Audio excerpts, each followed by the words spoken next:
In questi ultimi anni abbiamo realizzato un canale scolmatore che si chiama Piovego di Villa Bozza con l'intervento della Regione, perché è venuto a costare una cifretta come 26 milioni di euro che ci è stato consegnato qualche 6-7 mesi fa. Questo canale ha la capacità di scaricare 30 metri cubi di acqua al secondo nell'area di Villa del Conte e di metterla direttamente nel Brenta, e poi ci sono 6 impianti idraulici che hanno una capacità di 1500 litri al secondo per uno impianti. Lei capisce che tra i 30.000 e questi 6 impianti con questa potenzialità abbiamo una capacità che rasenta i 40-45 metri cubi di acqua al secondo che noi possiamo controllare e gestire secondo i tempi. Ma la cosa più importante è che questi 45 metri cubi di acqua arrivavano dove arrivava il Musone dei Sassi, nell'area lungo la statale del Santo, facendo sì che, se consideriamo la capacità che abbiamo dato al Musone dei Sassi di scaricare 45 metri cubi in più, vuol dire avere la capacità di scaricarne 90 da un canale che arriva con 180-190 metri cubi di acqua al secondo.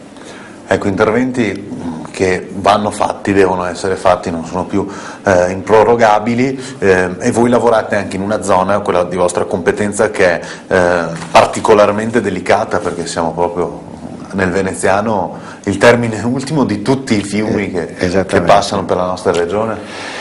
Allora, il termine veneziano ha 2 letture: una lettura delle acque che abbiamo parlato fino ad ora, che devono essere scaricate attraverso i mezzi che abbiamo fatto presente, e con la canalizzazione evidentemente che è già ridistribuita nel territorio, che noi facciamo la manutenzione e le teniamo per 2 volte all'anno in sicurezza da un punto di vista anche di frane. Da un punto di vista, le frane si fanno sempre costantemente, ma per quello che riguarda poi la pulizia la facciamo 2 volte all'anno. Su Venezia c'è un altro problemino, che è quello che abbiamo tantissimo territorio su Venezia che è sotto il livello del mare, e abbiamo anche il rischio dell'alta marea nei momenti in cui si presentano queste piene, e di solito, guarda caso, arrivano in maniera coincisa fra le due. Abbiamo quest'area che è sotto il livello del mare, che abbiamo dei grossi impianti idraulici, e questi facciamo una grandissima manutenzione, li abbiamo rafforzati, ne abbiamo fatti di nuovi, tipo vedi quello di Dogaretto, quello di Tessera, quello di Campagna Lupi lo stiamo rafforzando. Poi tecnicamente il direttore entrerà nel merito in maniera molto più puntuale di me, ma abbiamo, oltre che a una sicurezza idraulica del territorio che ha le sue pendenze, anche le aree di grandissima importanza che sono sotto il livello del mare. Ecco, prima dell'alluvione si parlava anche a livello politico, ci sono stati diversi dibattiti sull'utilità dei consorzi. Dopo l'alluvione nessuno ha più parlato di eliminare i consorzi, probabilmente perché ci si è reso conto del lavoro che devono fare. Molto probabilmente va valutato, e qua va fatto anche presente, che i nostri amministratori della Regione in questi ultimi anni hanno dato un grosso segnale a quello che è stata la bonifica. Il segnale è stato quello di una nuova legge, una legge che da 20 consorzi li ha ridotti a 10. E il grande vantaggio, come facevo presente prima, è che poter governare il canale da dove nasce e dove va a mare è una grandissima importanza. Poi va tenuto in considerazione questo. Io penso che anche questo può essere stato un messaggio alla cultura veneta e anche nazionale, molto probabilmente se ne dovranno far carico in maniera molto importante, che i consorzi di bonifica hanno una reperibilità 365 giorni all'anno. Non ci sono orari né di giorno né di notte, qualora dovesse succedere l'emergenza, che non ci sia già il personale attivo nelle varie zone. In più, i consorzi di bonifica va fatto presente che nel momento in cui noi abbiamo delle previsioni particolari di andamenti climatici, già il giorno 2 prima, secondo l'entità che dalla protezione civile o dagli stessi nostri uffici possono avere allarmi o la quantificazione di una certa importanza di arrivo di pioggia, tutte le manovre nelle paratoie devono essere fatte in tempi 24-36 ore prima. Il rischio poi, che molto probabilmente qualcuno si è reso conto anche sotto l'aspetto politico, non è quanto il periodo autunnale o il periodo primaverile, che questo si deve governare per la sicurezza idraulica, ma abbiamo il problema poi dalla primavera fino ad ottobre, che abbiamo la distribuzione dell'acqua per l'irrigazione, Distribuzione dell'acqua per l'irrigazione, cosa vuol dire? Vuol dire che nelle canalizzazioni principali abbiamo una serie di paratoie aperte per distribuire l'acqua per le irrigazioni e anche per un discorso igienico-sanitario per i centri urbani.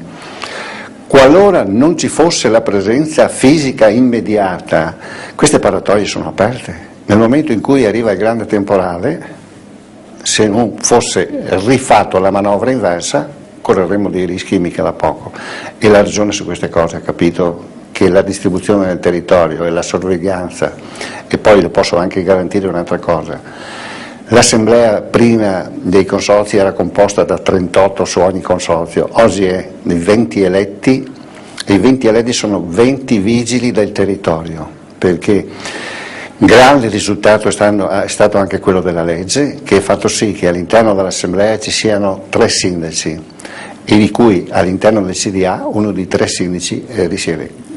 Qual è il vantaggio di avere anche la politica comunale nella zona?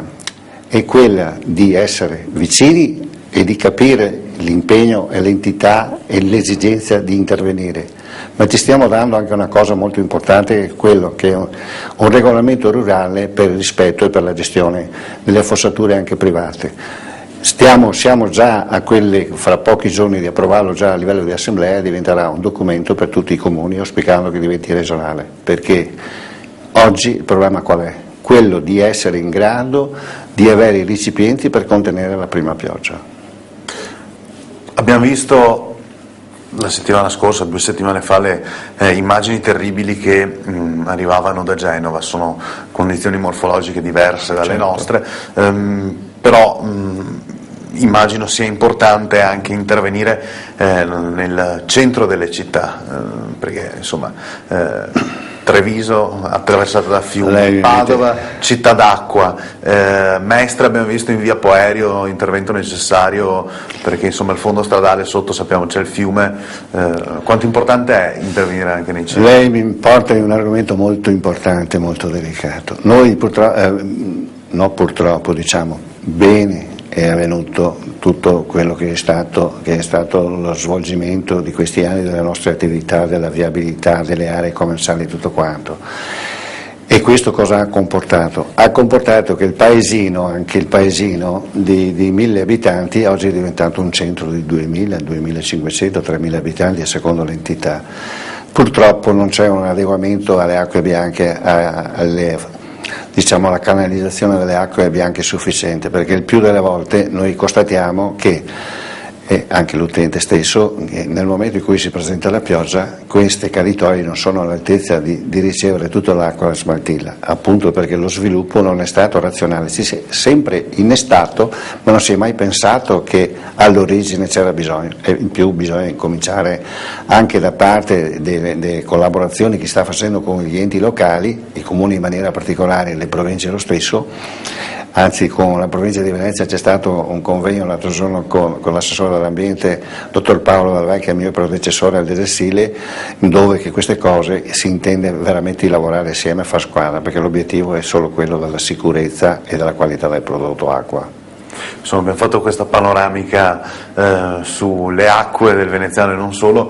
Allora ringraziamo il Presidente Prevedello. Le faccio una domanda a flash: il suo sogno per il futuro, lavorativamente parlando? Il mio sogno è uno solo: in famiglia io desideravo sempre di diventare genitore e diventare nonno. Ho la fortuna di essere nonno anche di 5 nipotini, 4 femminucce e un maschietto, e pretenderei che l'ambiente prossimo non sia quello che stiamo parlando in questi giorni, ma che sia migliorato di gran lunga con la nostra collaborazione e anche la vostra. Grazie mille allora al Presidente Prevedello e buon lavoro. La ringrazio io, lei.